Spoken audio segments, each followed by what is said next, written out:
All right, any questions? Should we get started? No?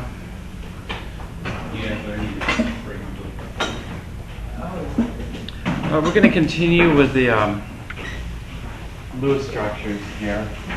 Are we combining all the chapters together, or are we going by chapter? Like in terms of the book? We're combining it. Well, we're pretty much going on along the chapters. Chapter 10, 11. I haven't talked about 11 yet. Really. So for the whole thing, should we start at chapter 10? Or yes, no, start chapter chapter 10. Yeah. Chapter 10. All right, last time we were looking at the Lewis structures for carbonate, so let's go ahead and review those, and then we're going to move on to the next series of structures we'll look at. And so carbonate, how many resonance forms did you get for carbonate? Professor? Yeah. I'm planning to go register at the library real quick, and then I'll be back. Okay. And do you have any? Only two. We get only two. Yeah, 2 resonance forms. So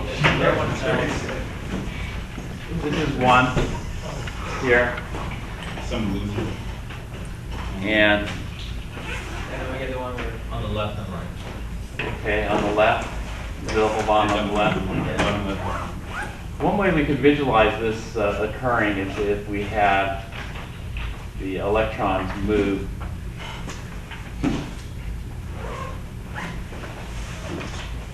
like this. Can you draw arrows showing how the electrons would move to go from this structure to this structure? How would you do? We would just, what would we do? We take a lone pair from here and drop it in the bond. If we did that, there are too many electrons around carbon. We don't want more than an octet, so it has to kick some out. So we kick some out here. You see how? And then we generate this structure. Is that it? No. No, there's actually one more resonance form. The final resonance form would have the double bond on the bottom right. And so how would we go from this middle structure to this right, one at the right here? Take electrons in from oxygen to the bond. Yeah, so it would just be like this, and then pop these out here. Make some room for this. And so we generate this one. And you can see the formal charge. The formal charge is minus here, minus here, minus here, and minus here. All the other formal charges are 0. And now, the question is it resonating back and forth between these structures? No. Really what's going to happen is it's like water. It's going to level out and generate what we call the hybrid structure. And so let's go ahead and write down the hybrid structure next. So what would the hybrid look like? Here. The hybrid would be a mixture of all 3. And so the hybrid is going to be 1/3 part of each. You know, there are 3 structures, so we take it as an even mix. So the hybrid structure is going to have a single bond that's fixed, always. But the double bond shifts between 3 different bonds. And so the double bond, 1/3 of the time the double bond's here, you could say, or 1/3 it's here, or 1/3 it's here. But that's really incorrect. Is it 1/3 of the time it's there, 1/3? No. What would be more correct would be it just kind of levels out, rather than, this is called localized. Rather than localize the double bond into this bottom left, the double bonding electrons spread out and delocalize over the entire structure. And so when we talk about delocalizing, there are two electrons in that double bond that are going to spread out. And so what we say is this is going to be a 1 and 1/3 bond. And so each of these are 1 and 1/3.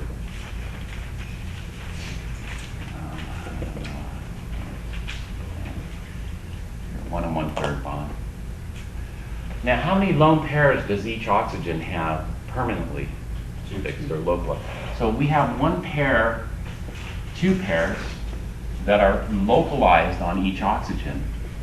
But you'll see that one extra pair is spread out over 3 oxygens. And so one lone pair is delocalized over the 3 oxygens. So we do this, like this, to show, that is delocalized, just spread out. And so it turns out that we don't have a negative and let's say, actually, what am I doing here? This is wrong. Do you see my error? This is 0. It's not one lone pair, sorry, it's 2 lone pairs spread out over. And so the question comes up about formal charge. Now, how do I do that? Well, there are 2 ways of thinking about it. If you have -2 spread out over 3, then each one must be -2/3. And so this is a -2/3 formal charge, -2/3, -2/3.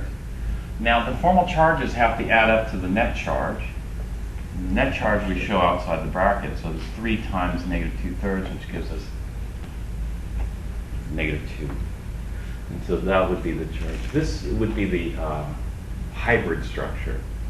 And this is confirmed, actually, this is all kind of ad hoc because what was observed, if it were one of these localized structures, what would have been observed is a short bond and 2 long bonds. Short bond being this one, right? And it would change. But what was observed was all the bonds are exactly the same length. All the bonds are exactly the same strength. And so this is the most accurate representation of this. And so we use the but this is how we generate this, and sometimes it's a lot easier to analyze the resonance structures, because if we're just given this, it's hard to determine what the bonds are like and what the formal charges are like. And so by using the resonance forms, you can figure it out. So this is the resonance hybrid. All right. So is this a polar molecule or non-polar molecule? Okay, there are 2 ways to answer that. When you look at this, is this symmetric? Yeah. When you see this is kind of isotropic relative to this. This would be non-polar. However, it is a monopole. It's a monopole because the whole thing has a -2 charge. It's just it's just evenly distributed. That's all. Symmetrically distributed charge. When we have asymmetrically distributed charge, then we call it polar. Anyway, let's take a look at another example here. Okay, this is both. It's non-polar in the sense that this is symmetrical. If we were to draw the bond dipoles here, and there are bond dipoles because which one's more electronegative, carbon or oxygen? Oxygen. And so if we were to draw the bond dipoles, we draw one this way, we draw one this way, and we draw one this way. And can you imagine a 3-way tug of war? Who would win? No one, because it would just be a tie. And so in that sense, since it's symmetric like this, it's non-polar because the bond dipoles cancel out. And so the sum of the bond dipole in 3 dimensions, 3D, bond dipoles equals 0. A polar molecule is when you sum up the bond dipoles over 3 dimensions and it comes out non-zero. If it's non-zero, we call it polar. And so in the sense of the bond dipoles canceling out, it is non-polar. But it's highly charged, so this is a monopole. Usually when we reserve this term, polar versus non-polar, we're looking for dipoles. A dipole would have a positive and a negative region. And so this is carbonate's highly polar. It's as polar as you can get, right? Because it's fully a -2 charge. Does that make sense? So it's non-polar, but it's polar. It's polar, yeah. So the reason I bring this up is because some instructors will call this non-polar and just leave it at that. But you know, how can something with a charge be non-polar? Doesn't polar mean positive and negative though? Or dipole? Mm-mm. What do you mean by monopole? Dipole, monopole? That's the typical definition. But is that the strict definition? No. You don't have to. You could have things that are called quadrupoles. Have you heard of quadrupoles? Quadrupoles would have 2 positive, 2 negative, or 2 north poles, 2 south poles, or more. Those are quadrupole. And then there's something called monopole. Monopole would just have 1 charge, you know, positive or negative. And so it depends on how you want to define it. But the situation here is this going to be attracted to nonpolar? Normally when we think about nonpolar, where have you used polar and nonpolar before? Tell me. Have you used it before? Like in mixing oil and water. In mixing oil and water. Oil does not mix with water. Why? Because oil is nonpolar, water is polar. And so would carbonate mix with water? Because carbonate is nonpolar, so carbonate is nonpolar, therefore will not mix with water? No, that's absolutely wrong. Carbonate is going to mix with water because it's highly polar. Water is highly polar. Does that make sense? And so sodium carbonate dissolves in water. So how do you base non-polar and polar now that we know this? Based on the charge or based on the 3D dimension or both? No, if it's polar in any way, whether it's monopole, we call this polar. This is polar. This is polar. It's just got to have one. It could be a monopole, it could be a dipole, or it could be a quadrupole. But the thing is, you see, it's nonpolar in the traditional sense. The traditional sense is, do the bond dipoles cancel? This is the formula given in the book, I think, right? If you do this, you come up with some kind of formula like this for determining if the molecule is polar or not. But this gives you the wrong answer because this is polar. If it's polar, it's polar. And just because it doesn't meet this criteria doesn't mean it's non-polar, right? And so which one do you use? You ignore this and call it polar. If both of these are if there's no charge and the bond dipoles cancel out, then it's non-polar. But if there's a pole there, then yeah, then we call it polar.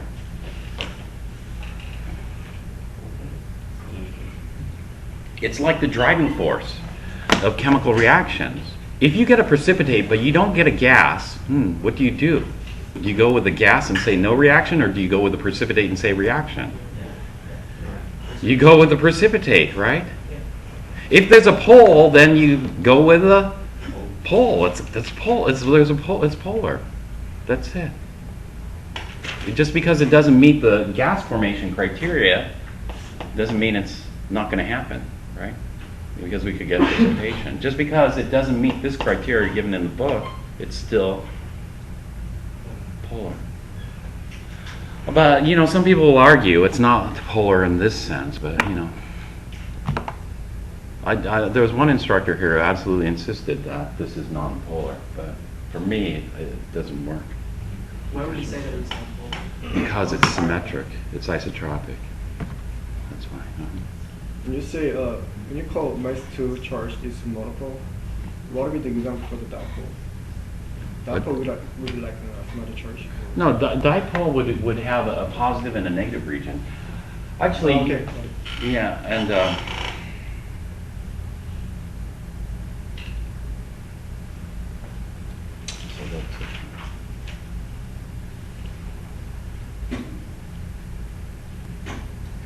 well, anyway, this is polar in the sense that, you know, how do we use polarity? This all boils down to how do you use polarity. Do you use polarity just to tell you this is a polar molecule, this is a non-polar molecule? Or do you use polarity to tell you about its chemical properties and chemical reactions? You use polarity to tell you about its chemical reactions and chemical properties. And so something that's polar is going to be attracted to, yeah, the other things that are polar, right? And so this is why I call this highly polar. There's no positive and it's all negative. That's as polar as you can get, isn't it? It becomes less polar as there's more positive region to balance out that negative region, isn't it? This is extreme polarity. This is why when I think about that, you know, normally you got some positive region, you got some negative region. Here the positive region is infinitely small, 0. Negative region is it's all negative. It's huge polarity. All right, well, let's go on here. You know, we know like water, right? You guys know water's polar. You know, that polarity, the polarity in water, you know, if you take biochemistry, they spend one chapter talking about the properties of water. You know, water is that amazing of a compound because why? It's that high polarity. Water can dissolve a lot of minerals. You know, how can you dissolve a lot of minerals? You got to be really, really polar. Water has a high heat of vaporization. You know, it takes a lot of, you know, delta H of vaporization we talked about the other day. Has a very high heat of vaporization, which means it's excellent for regulating temperature, right? Perspiration, that kind of stuff. If it didn't have that high heat of vaporization, then, you know, would life exist? No. Water has some other amazing properties, like the solid form of water is actually less dense than the liquid form. You know. It also, water has a very high specific heat, right? So, which is, et cetera, et cetera. All right, let's take a look at another molecule that you guys can work on. Why don't you try this? This is called nitrogen monoxide or nitrous oxide. I'm sorry, not nitrous. Is it nitrous? Yeah, this is nitrous oxide. You heard of that? Laughing gas. Yeah. So I'll go ahead and do the whole Lewis structure analysis for this.